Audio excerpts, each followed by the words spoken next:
ဆိုတော့ကျွန်တော်ရဲ့မြန်မာရန် Trader Channel ကနေပြီးတော့ကျွန်တော်ကြည့်စလိုက်ပါတယ်ကျွန်တော်ဒီဘက်မှာကကျွန်တော် April Clinic အဲ့ကောင်လေးပေါ့နော်ဒီကနေမှာအခုဆိုရင်ချိန်ကတနည်း49မိနစ်ရှိပြီဆိုတော့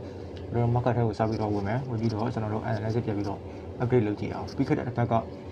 market မှာဘာလို့ဖြစ်ခဲ့လဲကျွန်တော် target strategy နဲ့ပတ်သက်ပြီးတော့ market ကကျွန်တော်ရဲ့ plan မှာဘယ်လိုကြိုးသိရမလဲရှိမလဲဆိုတော့ကိုကျွန်တော်တို့ပြကြည့်ပြီးတော့ဒီတစ်ပတ်ရဲ့ update ကျွန်တော်တို့ analysis ကိုထပ်ပြီးတော့ကျွန်တော်ပြပြသွားမှာမယ်နောက်ပြီးတော့နောက်ထပ်ထပ်ပြီးတော့လည်းကျွန်တော် market ကိုထပ်တိုးပြီးတော့လည်းပဲကျွန်တော် analysis လုပ်ပြီးသွားမှာဖြစ်တဲ့အတွက်ကြောင့်မို့လို့ဗီဒီယိုလေးကိုဆက်ပြီးကြည့်ပေးဖို့အတွက်ထပ်ပြီးချင်ပါတယ်ဗျအားလုံးကျွန်တော်ရတူလေးကြည့်လိုက်အောင်အခုဆိုကျွန်တော်ဒေါ်လာပေါ့နော်ဒေါ်လာ market ထဲမှာက44မှာ type frame နဲ့ရှိရဆိုတော့ရှိရဒေါ်လာက active ဘက်ကိုသွားနေတယ်upside ကိုသွားနေတာပေါ့နော်ဒါဆိုရင်ကျွန်တော်တို့ဒေါ်လာနဲ့ဒေါ်လာက upturn လက်ရှိချိန်မှာက sideways အချမ်းပြအဖြစ်ဒေါ်လာကဒီအခု watching အခုလောက် watching မှာကဒေါ်လာက sideways သွားနေတယ်ဆိုတော့ကျွန်တော်တို့အချက်ဖြစ်ခတ်မှလို့ရတယ်ဆိုတော့ကျွန်တော်တို့နောက်တစ်ခုကဆွေကိုတစ်ချက်သွားကြည့်မယ်ဒေါ်လာက sideways ဆိုတော့ဆွေကဘာဖြစ်နေလဲဆိုတော့ကျွန်တော်တို့ပြီးခဲ့တဲ့ဘက်ကသတ်မှတ်ထားတာတိုက်ဘူးပဲကျွန်တော်ကဆွေကဒါပြီးသွားပြီဒီကကျွန်တော် stop loss market ကကျွန်တော်ရဲ့နေရာကိုဟောက်ရတယ်ဆိုတော့ဖုန်းဝါရကြည့်မယ်ဆိုလို့ရှိရင်တော့ဒီစုပ်ကအပေါ်မှာကတစုပ်ရှိတဲ့အတွက်ကြောင့်မလို့ market က upside ကိုသွားနိုင်ပါလည်းဖြစ်ကောင်းဖြစ်နိုင်တယ်ဆိုတော့ကျွန်တော်တို့ US level market ကိုကြည့်အောင်ဒါလေးဖြစ်လိုက်မယ်ဒါလေးဖြစ်နေတယ် market ကပြီးသွားပြီ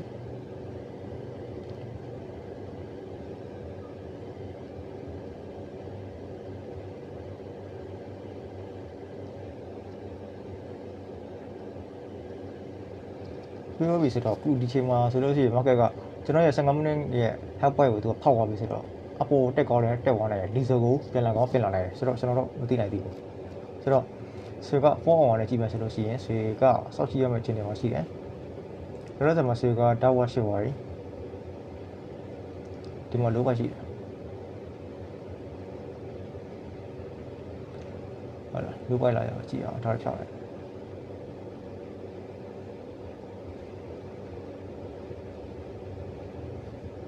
4 hour ချိန်နဲ့ကြည့်မယ်ဆိုလို့ရှိရင်ဆွေကreversal retrace ပြန်လာနေတယ်ဆိုတဲ့ဟာကိုကျွန်တော်တို့ကူးပဲပြန်ဆွဲနေတယ်ဆိုတော့အခြေအနေကိုပြောလို့ရတယ်4 hour နဲ့ကြည့်မယ်ဆိုလို့ရှိရင်ဒါပေမဲ့ကျွန်တော်တို့ဒုထက်တာတွေကဒီဟာကို4 hour ကိုကြည့်4 hour ကိုကျွန်တော် market မှာဖြစ်နေဆိုတော့ကြည့်မယ်ပြီးတော့15မိနစ်ကျွန်တော်သွားမယ်15မိနစ်မှာပြီးခဲ့တဲ့တစ်ပတ်ကကျွန်တော်ထားဆွဲရတဲ့ကျွန်တော် H3 စုံမှာကတော့ stop loss ထိပြီးတော့ market ကအပေါ်ဖက်သွားနေတဲ့အခြေအနေမှာရှိတယ်ဆိုတော့ကျွန်တော်ရဲ့ဒီစုအထိပ်ကိုကျွန်တော်ဖွက်ထားလိုက်မယ်ဖွက်ထားပြီးတော့မြင်ထားပြီးတော့ဒီဘက်မှာကျွန်တော်ပြန်ဆွဲမယ်ဒီမှာကျွန်တော်ရဲ့ market structure ဆွဲနေတဲ့ပုံစံတွေပဲကျွန်တော်ပြပြီးတော့တစ်ခါတည်းဆွဲပြသွားမှာပေါ့နော်ဆိုတော့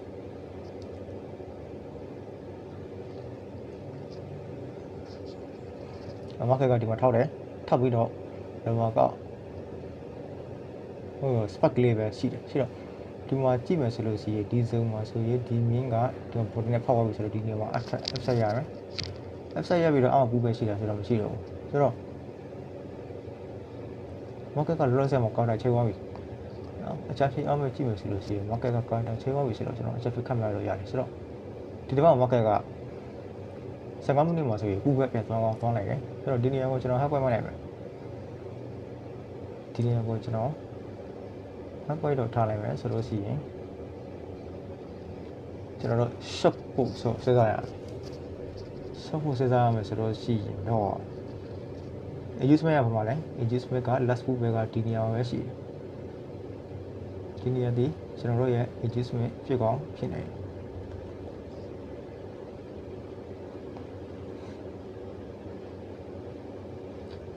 ဒီမှာကျွန်တော် set တစ်ချက်ဖွင့်လိုက်မယ်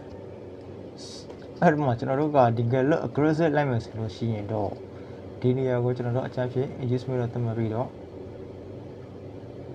ဒီနေရာကနေလိုက်မယ်ဆိုရင်တော့ဒီမှာကရှိတာဆိုမရှိဘူးဒီမှာက gap ရှိတယ်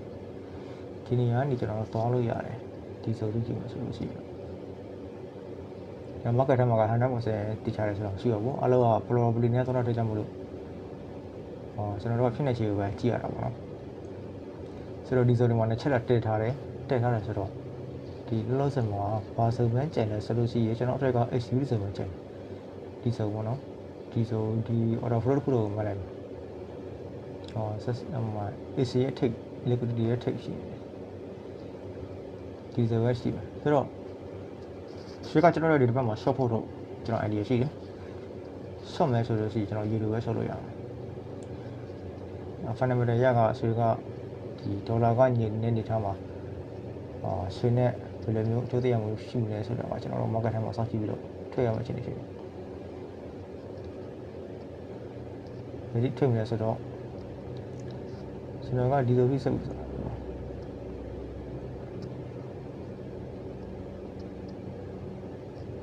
ဒီအောက်မှာကပါရှိသေးတယ်ဘာကိမှမရှိတော့ဘူးဆက်ဆက် liquidity တွေရှိတော့ security ကိုဝင်လာတယ်ဒီနေ့ဒီဆက်ဆိုဒီနေရာထိတော့ဖြစ်အောင်ဖြစ်နေရှင်းမယ်ဆိုလို့ရှိဆိုတော့ဆွေကဒီဘက်မှာကျွန်တော် support တွေ short တဲ့ fake ကိုကျွန်တော်အားသာတာပေါ့နော်ကျွန်တော်ရဲ့ analyze ရဆိုလို့ရှိရင်ဆိုတော့နောက်ထပ် market ကို euro သွားမယ်4အောင်ပဲသွား okay ရှောင်းလိုက် euro မှာကဒါ euro ရဲ့ super trade ဖြစ်သွားတယ် euro က super trade ကိုတော့ပြန်လာနေတဲ့အခြေအနေမှာတော့ရှိတယ်အခုဆိုရင်ဒီနေရာကိုပြန်လာနေတယ်ဒီကျွန်တော်သတ်မှတ်ထားတဲ့ဇိုတော့မရောက်ဘူးနဲ့ဒီနေရာမှာပဲဆက်ဝေးသွားနေတယ်အဲ့တော့ market က euro ကဒီတစ်ပတ်မှာဘယ်နေရာသွားချင်နေလဲဆိုတော့ကျွန်တော်တို့ short ကြည့်မှရမယ်အခုအထက်ကိုဖောက်ရအောက်ဆင်းပြီးတော့ market ကတို့ရှိပြောင်းပါပဲကျွန်တော်ထပ်ပြီးတော့entry တွေဝေလို့ရမှာပေါ့နော်တော့လောလောဆယ်မှာဒီတစ်ပတ်က4အောင်ဝင်ကြည့်မယ်ဆိုလို့ရှိရင်ဆက်ဝေးဖြစ်နေတယ်15မိနစ်မှာကြည့်မယ်ဆိုလို့ရှိရင်လည်းပဲကျွန်တော်ရဲ့ analysis အရာကတက်ပြီးတော့ကျွန်တော်ရဲ့ဆိုမလာသေးဘူးဆက်ဝေးနေတဲ့တောင်းနေတာပဲရှိသေးတယ်ဆိုတော့ကျွန်တော်တို့ဒီတစ်ပတ်မှာ video ကိုထပ်ပြီးတော့စောင့်ကြည့်ရမယ့်အခြေအနေမှာရှိတယ်အဲ့တော့နောက် market ကိုဒီ video ကိုကြည့်အောင်4အောင်ဝင်ကြည့်ရဟုတ်4အောင်မှာလောလောဆယ်မှာကောင်းတဲ့ chain နေတယ် body နဲ့ပေါက်တယ်နဲ့chain ပြီးတော့ကျွန်တော် adjustment ကိုစာမယ်ဆိုလို့ရှိရင်အများမဲ့တတ်မှတ်လိုက်မယ်နော်ဒီနေရာမှာ adjustment ဆိုလို့ရှိရင်ဟုတ်ပြီ adjustment စစ်ကွာပြီးပါလိမ့်မယ် adjustment စစ်ပြီးဆိုတော့ရှိရင်ကျွန်တော်တို့ low buy တည်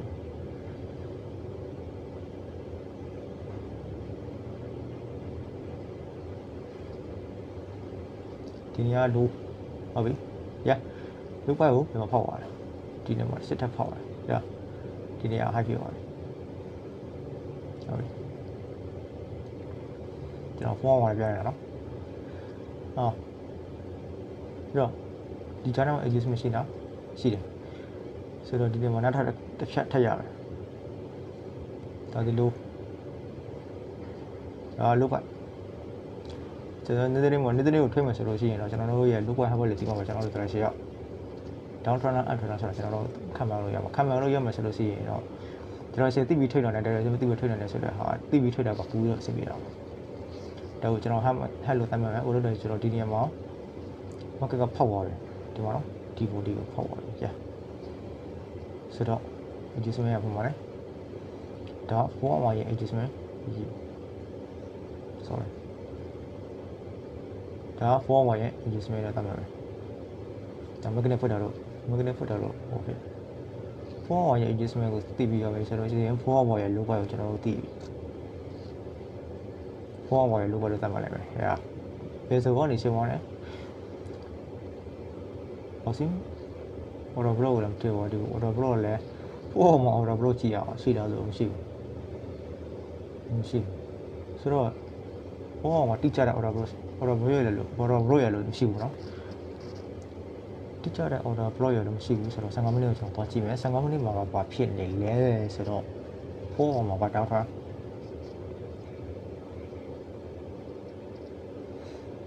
15မိနစ်မှာက up trend ဖြစ်နေတယ်liquidity ကိုဒီနေ့မှာစစ်ပြီးတော့ဆင်းနေထပ်ပြီးတော့ဆင်းနေစစ်ပြီးတော့တက်သွားတယ်အောက်ပြန်လာပြီးတော့တက်နေတယ်ဆိုတော့ဆိုတော့ upside လို့သတ်မှတ်မယ်ဒီနေရာဒါ15မိနစ်ရဲ့ high လို့ချက်ဖြစ်သတ်မှတ်လိုက်မယ်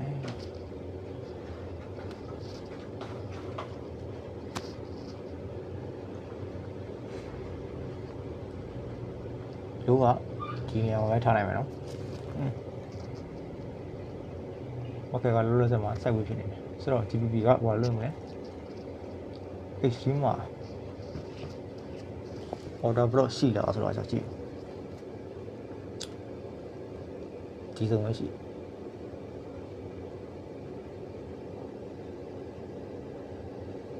ဒါဖုန်း15မိနစ်ရဲ့ကျွန်တော်တို့ရဲ့ရောဖို့အတွက် order block ဖုန်းမှာက down time ဖြစ်နော်15မိနစ်နဲ့ကြည့်မှဆိုလို့ရှိရင်ကျွန်တော်တို့ app site ကိုလဲလို့ရတယ်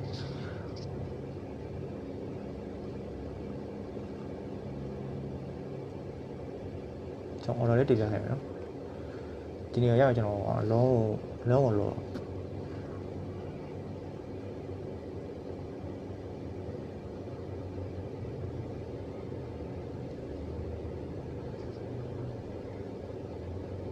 ဒီနေ့ပြီးတော့လုံးမယ်ဆက်ချက်ဖွင့်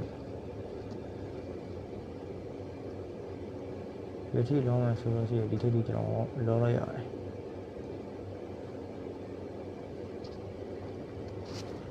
ဆိုတော့နောက်တစ်ခုကြည့်အောင် GP1 မှာဖုန်းပေါ်မှာသွားကြည့်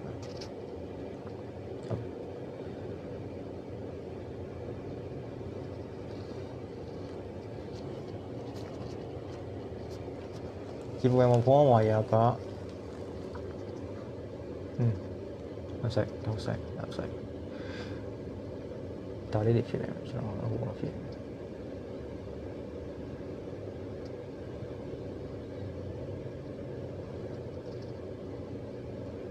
adjustment စီပြီးတော့တက်သွားတယ်ဒီဖုန်းဝါရဟာဝိုင်ဖုန်းဝါဟာဝိုင်ဖောက်သွားတယ်ဒါဖုန်းဝါရလို့ပဲ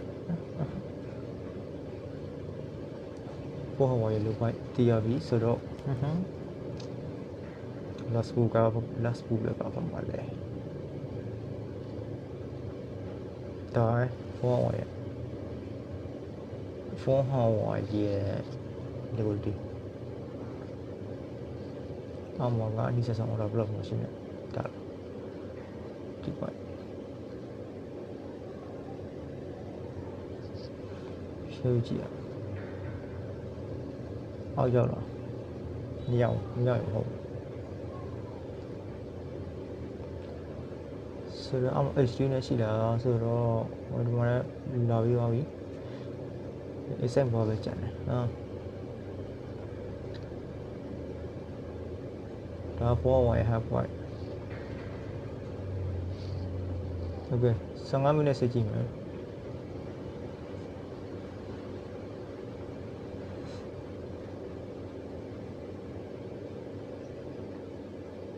15မိနစ်မှာက up time ဖြစ်တယ်ဒီမှာ liquid report တဲ့နေရာရှိခဲ့တာဆိုတော့ကြည့်ရမယ်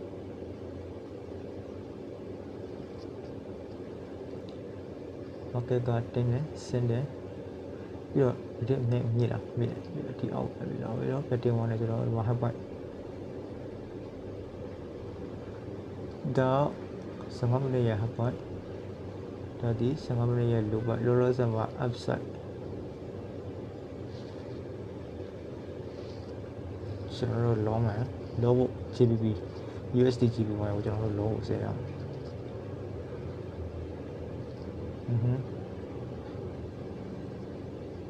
လောလောဆယ်မှာဖူးပက်ကဟိုမှာလဲဆိုတော့ဒီဒါက adjustment 15မိနစ်ရဲ့ adjustment အမော order block ရလို့တခြားရှိတာဆိုတော့မရှိဘူးဟုတ်ပါဘူးဒီတစ်စုံပဲရှိဒါအောက်လီဝမ် order block လေးပေါ့ဒီစုံလည်းရောက်မယ်ဆိုလို့ရှိရင်ကျွန်တော်တို့လောမယ်ဟိုတိတ်လို့ software တွေကိုလောမယ်ကျွန်တော်လောလို့ရတယ်လောဆိုင်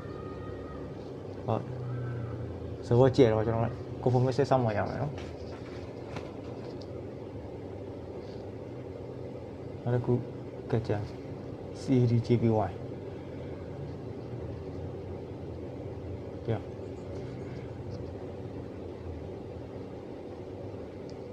ကကြန်က4မှာ upside ပြန်သွားနေတယ်ပူပဲဆွဲနေတယ်တော့ကောက်တာချိန်သွားလဲဆိုတော့ တရားတည်ဘူးလောလောဆယ်မှာတောင်းထား15မိနစ်မှာတော့တောင်းထားဖြစ်ကောင်းဖြစ်တယ်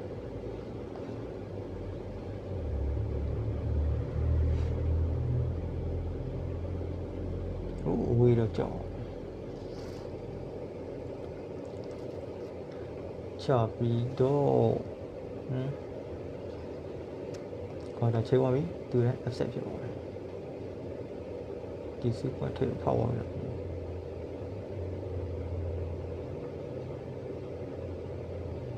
ဒီစီကွက်ထဲဖောက်သွားရတော့ကျွန်တော်တို့ offset မရောက်သေးဘူးပေါ့ဒီနေရာမှာတော့ register တွေပြီးဒီနေရာဆောရသမားတွေများတယ်တယ် super market က down trend ဖြစ်နေတယ်ဆိုတော့ဒီက extreme ဆိုဖြစ်နေတယ်ဒီနေရာဖောက်သွားတော့ကျွန်တော်တို့လောရရတယ်လက်စမှာက down trend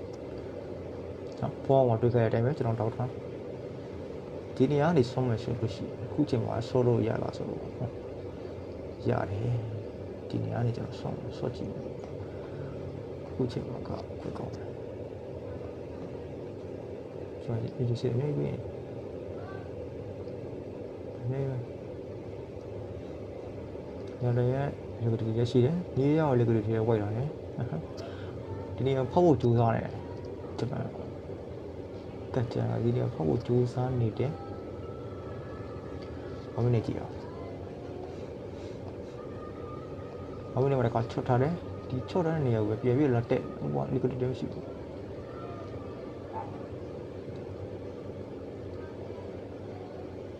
ဒီစုံမှာဆိုတော့လောလောဆယ်မှာတော့ဆော့လို့ရတယ်ဒါနဲ့တခါတက်ဆော့မလားရေးဆော့လို့ရတယ်အကြောင်းမှာထားမယ်ဆော့ခံပါကျွန်တော်ရဲ့ analysis အရာက short ဖို့အတွက်ဖြစ်နေတော့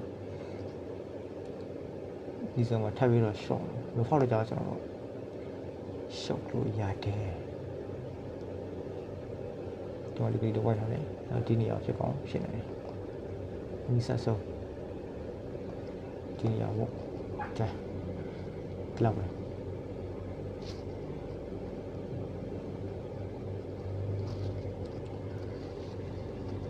ခုဘယ်လိုလဲကျွန်တော်လုပ်ပြပါမယ်ဘယ်လိုကက်ချမ်းရန် TPY ရန် GBP ရန် Euro ရန် Go ရန်ဟို market 5ခုကိုကျွန်တော်ကကျွန်တော်ရဲ့ strategy နဲ့ analysis လုပ်ပြပေးသွားပါတယ်